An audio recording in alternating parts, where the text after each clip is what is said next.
اللہ نے انسانوں کی ہدایت کے لیے 1,24,000 انبیاء ارسال فرمائے۔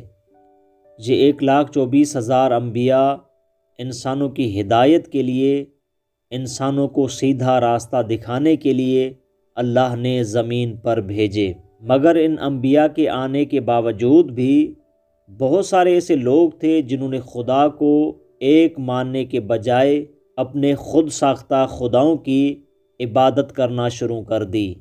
آج بھی دنیا میں بہت سارے ایسے لوگ ہیں جو خدا کی عبادت کے بجائے اپنے خود ساختہ خداؤں کی عبادت کرتے ہیں۔ اب سوال یہ پیدا ہوتا ہے کہ جب کہ اللہ نے 1,24,000 انبیاء انسانوں کی ہدایت کے لیے بھیجے تو یہ بت پرستی کا آغاز کس زمانے سے ہوا؟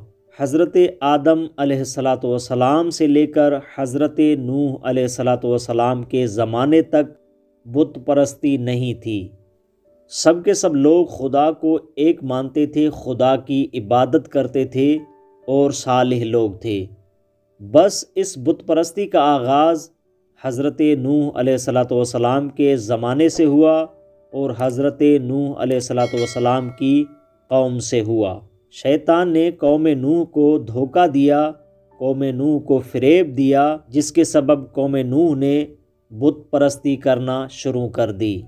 جب بھی حضرت نوح علیہ السلام کی قوم میں سے کوئی شخص انتقال کرتا تھا تو شیطان ان کے رشتہ داروں کے پاس جاتا تھا اور انہیں جا کر کہتا تھا کہ آپ اس مردہ شخص کا مجسمہ بنائیں تاکہ اس کی یاد تازہ رہے۔